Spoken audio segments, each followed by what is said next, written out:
देखो, जहां हम डिस्ट्रीब्यूशन चैनल्स को समझने की कोशिश करते हैं वहां कोक एक बहुत ही बेहतरीन एग्जाम्पल है बिजनेस में डिस्ट्रीब्यूशन को अच्छी तरीके से डेप्थ और विड्थ में बढ़ाने का। आज हम बात करेंगे कोक की लॉन्ग टर्म स्ट्रैटेजीज की जो 1980s के लेट में और 1990s के स्टार्टिंग में कोक ने अपनाई थी और क्या क्या वजह थी। थोड़ी बहुत छोटी मोटी लेकिन स्ट्रैटेजीज पे हम खास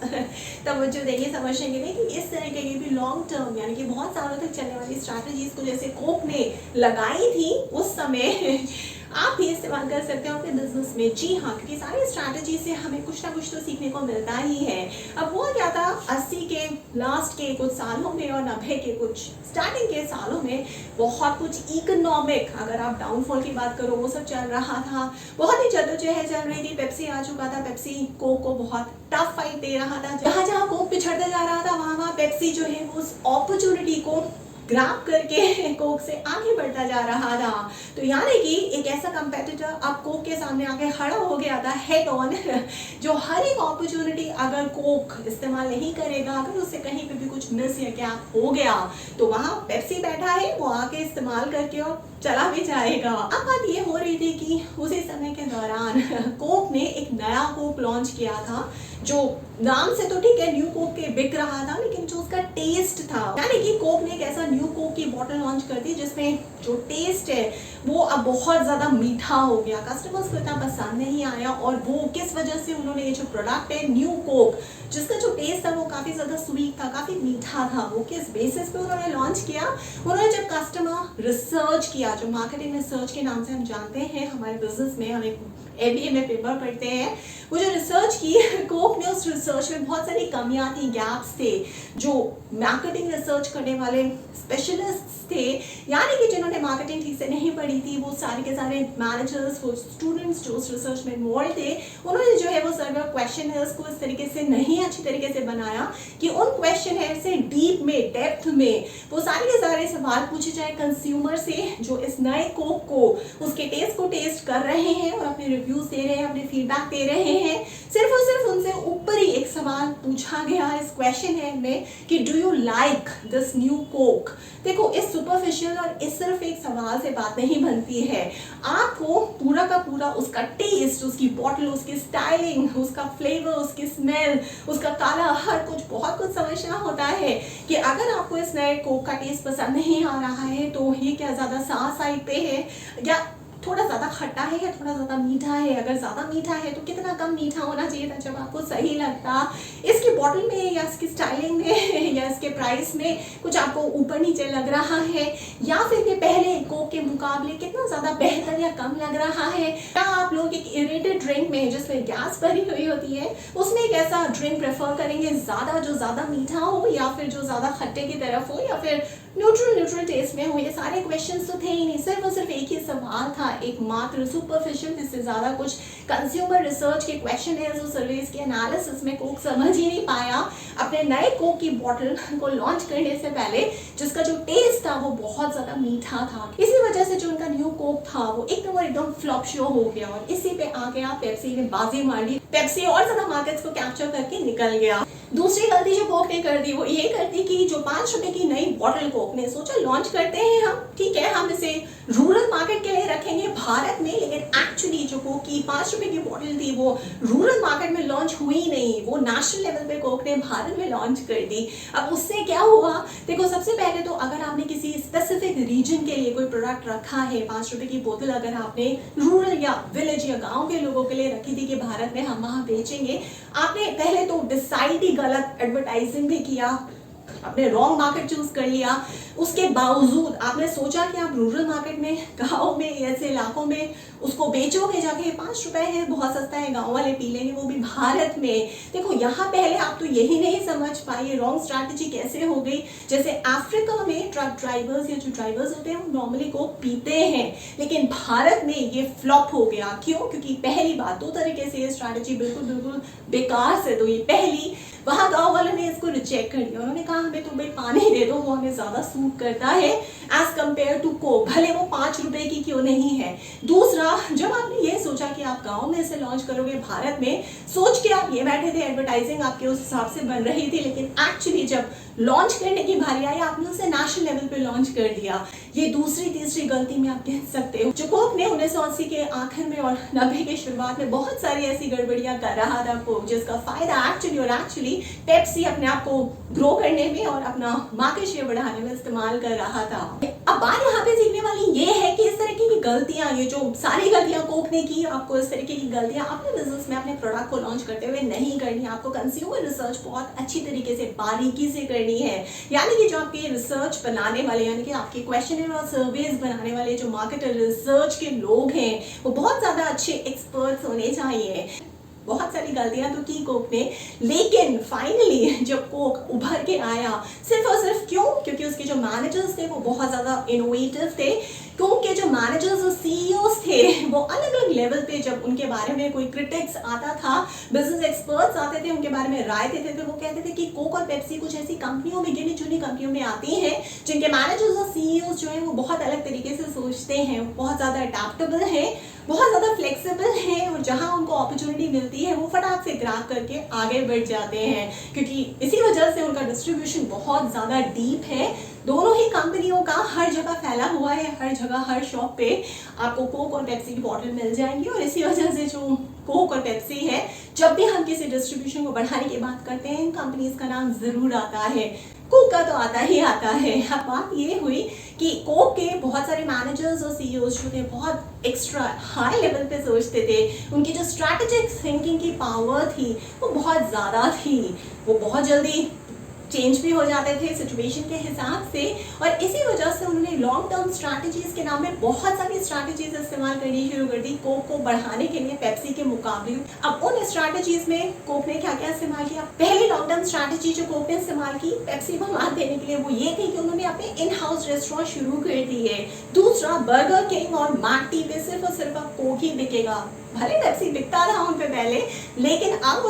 लॉन्ग टर्म स्ट्रैटेजी के तहत कोक ने मैकडी को भी अपनी तरफ कर लिया, बर्गर किंग को भी अपनी तरफ कर लिया। इन हाउस रेस्टोरेंट तो वो चलाने ही लगा जहाँ पे कोक और कोक ही सर्व होगा और कोई कोल्ड ड्रिंक सर्व नहीं होगा। दूसरी चीज उन्होंने जो लॉन्ग टर्म स्ट्रैटेजी में की ये था कि उन्होंने थम्स अप को अक्वायर कर लिया। जी हाँ, ये एक्विजिशन स्ट्रैटेजी जो लॉन्ग टर्म स्ट्रैटेजी में आती है कोक की, पेप्सी को हराने के लिए, यानी कि पेप्सी को एक जो उसका प्रतिद्वंदी था उसको हेड ऑन कंपटीशन देने के लिए थम्स अप को खरीद लिया, एक्वायर कर लिया, और थम्स अप कोक से एक बहुत ज्यादा बड़ा ब्रांड बन गया एक्वायर करने के बाद कोक के द्वारा। भले कोक ने ऐसी स्ट्रैटेजी से शुरुआत नहीं की थी, लेकिन हाँ वो धीरे धीरे इस तरह की लॉन्ग टर्म स्ट्रैटेजीज में उतरता गया। इसके अलावा जो तीसरी स्ट्रैटेजी कोक ने अपनाई लॉन्ग टर्म बेसिस पे पेप्सी को हराने के लिए वो थी प्लास्टिक की बोतल्स उन्होंने लॉन्च कर दी। अब जो ग्लास की, कांच की बोतलें आती थी जो आपको कहीं भी जाके किसी न किसी शॉप पे जहां से भी आप कोक पीते थे स्टार्टिंग के डेज में, अगर आप सबको याद होगा, तो कांच की बोतल्स आप वापस जाके शॉपकीपर को लौटा देते थे, उसमें फिर से कोक भरी जाती थी और आपको बेची जाती थी। तो वहां पे जो ग्लास था, जो शीशा था, वो बहुत ज्यादा महंगा भी हो रहा था प्लास्टिक के मुकाबले उन दिनों में, उन वर्षों में। तो कोक ने लॉन्ग टर्म स्ट्रैटेजी ये लगा ली कि अब हम शीशे की बोतलों की जगह, ग्लास की बोतलों की जगह जो है वो प्लास्टिक की बॉटल्स बनाएंगे, उसमें अपना कोक डाल के बेचेंगे, जिसकी मेंटेनेंस, जो उसका लॉजिस्टिक्स है, जो उसकी पूरी की पूरी मेंटेनेंस कॉस्ट है प्लस लॉजिस्टिक्स कॉस्ट बहुत ज्यादा कम हो गई, और इस वजह से उसका डिस्ट्रीब्यूशन फैलने में और ज्यादा आसानी होने लगी पेप्सी के मुकाबले। और तो और ये जो प्लास्टिक की बॉटल्स थी कोक की, क्योंकि ये पॉलीकार्बन था, इस वजह से किसी न किसी हद तक, किसी न किसी परसेंटेज तक जो पॉलीकार्बन है ये रिसाइकलेबल भी है। तो हाँ, उन्होंने कुछ परसेंटेज में उसे रिसाइकिल भी करना शुरू कर दिया। तो देख रहे हो किस तरीके से लॉन्ग टर्म स्ट्रैटेजीज लगा के और किस किस तरह की स्ट्रैटेजीज लगा के कोक ने अपना डिस्ट्रीब्यूशन बढ़ाना शुरू कर दिया तेजी से, बहुत तेजी से पेप्सी के मुकाबले। इसके अलावा सबसे बढ़िया बात तो मनीला में हुई। क्या हुआ मनीला में? फिलीपींस की बात है कि एक रोड साइड, एक ऐसे ही सड़क पे बंदा बैठता था जो कोक की ठंडी ठंडी बोतलें बेचा करता था कोक के स्टोर के सामने। वहां पे कोक के स्टोर में कोई ऐसी कोल्ड या चिल्ड फैसिलिटी नहीं हुआ करती थी जिसमें बोतलें जो है वो ठंडी करके कस्टमर्स को बेची जाए। जब कोक के मैनेजमेंट ने ये चीज को आइडेंटिफाई किया, नोटिस किया कि अरे रोड पे एक बंदा बैठ के हमारी कोक की बोतलें जो कि ठंडी है, जबकि हम ठंडी बोतलें नहीं बेच पा रहे हैं, ये बंदा आसानी से ठंडी बोतलों को बेच सकता है और बेच भी रहा है, इस पे इतने हमारे कस्टमर्स आ रहे हैं, ये तो हमारा बहुत बड़ा राइवल बन सकता है आगे आने वाले दिनों में, क्योंकि हमारे पास कोई कोल्ड स्टोरेज का इंफ्रास्ट्रक्चर तो है नहीं, लेकिन ये बंदा जिस तरीके से ठंडी बोतलें हमारी कोक के हमारे ब्रांड की बेच रहा है, इस पे हमसे ज्यादा कस्टमर्स होने वाले हैं। तो मैनेजमेंट ने डिसाइड किया कोक के ये हम इस बंदे को उठा के अपने साथ मिला लेते हैं। तो यहाँ से आपको एक एग्जाम्पल मिल गया कि जो कोक का मैनेजमेंट था, कोक का जो CXO लेवल या CEO लेवल पे लोग थे, वो बहुत ज्यादा इनोवेटिव थे, बहुत ज्यादा स्ट्रैटेजिक थिंकिंग किया करते थे। जब भी उन्हें कोई अपॉर्चुनिटी दिखती थी कहीं पे भी, बहुत ज्यादा फ्लेक्सिबल थे, इसी वजह से उस अपॉर्चुनिटी को फटाक से पिक करके एग्जीक्यूशन में उतार देते थे। ऐसा नहीं है कि इसके अलावा कोक ने और ज्यादा गलतियां नहीं की। कोक ने सनफिल को लॉन्च किया, सनफिल में बहुत ज्यादा फ्लॉप हो गया। इसके अलावा डिस्ट्रीब्यूशन की अगर हम और अच्छी बातें करें, लॉन्ग टर्म स्ट्रैटेजीज को देखें, कोक ने पान वालों पे कोक को बेचना शुरू कर दिया, क्योंकि पान वाले कुछ ऐसी शॉप्स होती हैं जो आराम से लो मेंटेनेंस कॉस्ट की होती है। उनसे अगर आप मिलकर अपना प्रोडक्ट बेचोगे, आपको ज्यादा कॉस्ट या लागत या लॉजिस्टिक्स नहीं आएगी। तो कोक ने इस तरीके की लॉन्ग टर्म स्ट्रैटेजी इस्तेमाल की, और पान वाला तो हर जगह नुक्कड़, हर गली नुक्कड़ में बैठा रहता है। उससे आपकी डिस्ट्रीब्यूशन चेन जो है बहुत ज्यादा स्ट्रेंथन हो जाएगी। और कोक ने बस इसी बारीकी को समझ लिया, भले कोई और शॉप, कोई और दुकान मिले ना मिले, लेकिन पान वाला तो हर गली नुक्कड़ में भारत में अवेलेबल है। तो मैं हर पान वाले पे अपनी कोक की बोतल बेचूंगा, वहां रख पाऊंगा, क्योंकि हर पान वाले पे सिर्फ और सिर्फ ऐसा नहीं है कि वो हर गली नुक्कड़ पे अवेलेबल है, बल्कि यही पान वाला, इसके अपने खुद लॉयल कस्टमर्स भी हैं जो इस पान वाले पे आते ही आते हैं, क्योंकि उन्हें वहीं का पान खाना अच्छा लगता है। तो कोक ने पेप्सी के एवरेज में ये भी लॉन्ग टर्म स्ट्रैटेजी अपनानी शुरू कर दी कि सारे पान वालों पे अपना प्रोडक्ट रखना शुरू कर दिया। कोक की बोतलें पान वालों की शॉप्स पे मिलनी शुरू हो गई। और सबसे बढ़िया स्ट्रैटेजी जो लॉन्ग टर्म स्ट्रैटेजीज में कोक की आती ही आती है, वो है सप्लाई चेन को बहुत मजबूत करना। और वो भी कब? सर्दियों में, जब कोक ज्यादातर लोग नहीं पीते हैं। गर्मियों में ही प्यास ज्यादा लगती है और कोक को पीने की तलब भी उठती है लोगों में, तो ठंड में ऐसे कुछ एक्सपेरिमेंट्स कर लो, सप्लाई चेन से डिस्ट्रीब्यूशन को और ज्यादा मजबूत करने की कोशिश कर लो। जितनी गलती कर सकते हो गलतियां कर लो, गियर अप कर लो सारे के सारे चैलेंजेस में और डिस्ट्रीब्यूशन चेन्स में और सप्लाई चेन्स में, पूरे के पूरे दुनिया में। यानी कि जो लीन पीरियड होता है, जब आपका प्रोडक्ट इतना नहीं बिक रहा है, यानी कि कोक जब सर्दियों में नहीं बिक रही है, उसी समय सारी रिसर्च कर लो, सारे एक्सपेरिमेंट्स कर लो, जितनी गलतियां हैं, जितने फेलियर्स हैं, वो ले लो, ताकि जब तक समर्स, जब तक गर्मियां आए, आपका प्रोडक्ट, उसकी जो सप्लाई चेन है, उसका जो कोल्ड स्टोरेज का पूरा सप्लाई सिस्टम है, डिस्ट्रीब्यूशन सिस्टम है, इतना ज्यादा पक्का हो जाए कि अब उस पे कोई भी अपॉर्चुनिटी या गैप ना रह जाए फेल होने की। कैसे आप भी अपने बिजनेस में, अपने कॉर्पोरेट लेवल पे किसी भी प्रोडक्ट या सर्विस को लॉन्च करने से पहले, जब वो प्रोडक्ट या सर्विस नहीं बिक रही है, जब उसका लीन पीरियड है, वीक पीरियड है, जहां आपके पास समय बहुत ज्यादा है, करने को ज्यादा कुछ नहीं है, सेल्स प्रॉफिट रेवेन्यू ज्यादा कुछ आ नहीं रहे हैं, वहां पे आप सारे एक्सपेरिमेंट, सारी गलतियां, सारी अपॉर्चुनिटीज, रिस्क को मेजर करके, बार फेल होके, फ्लॉप होके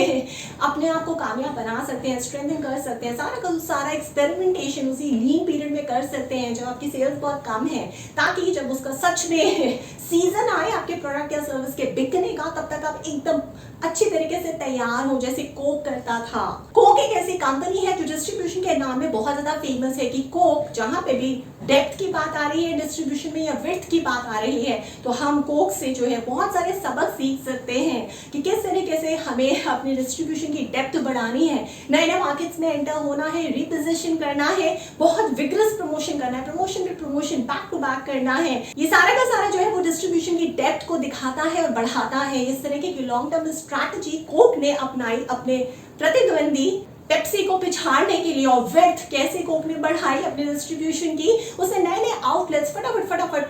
आइडेंटिफाई करने शुरू कर दिए। जैसे हम पान वाले पे, नुक्कड़ वालों पे, हर एक ऐसी दुकान पे जो हर गली नुक्कड़ में भारत में अवेलेबल है, वहां पे अपने प्रोडक्ट को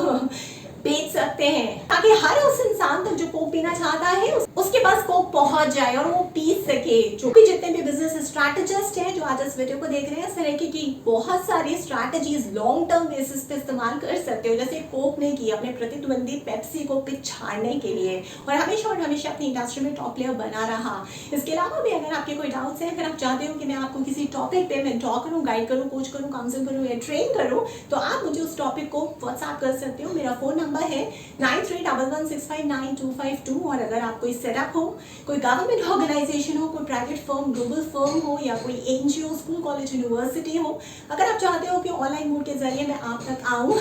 और आपके एम्प्लॉयज़ को, आपके इंटर्न्स, आपके एसोसिएट्स, आपके manager, senior manager, CX level के एम्प्लॉयज़ या फिर सीईओज को कोच करूँ, काउंसिल करूँ, मेंटोर करूँ, गाइड करूँ या ट्रेनिंग दूँ, तो आप मुझे प्रपोजल भी भेज सकते हैं। मेरा ईमेल एड्रेस है verma.roli@gmail.com।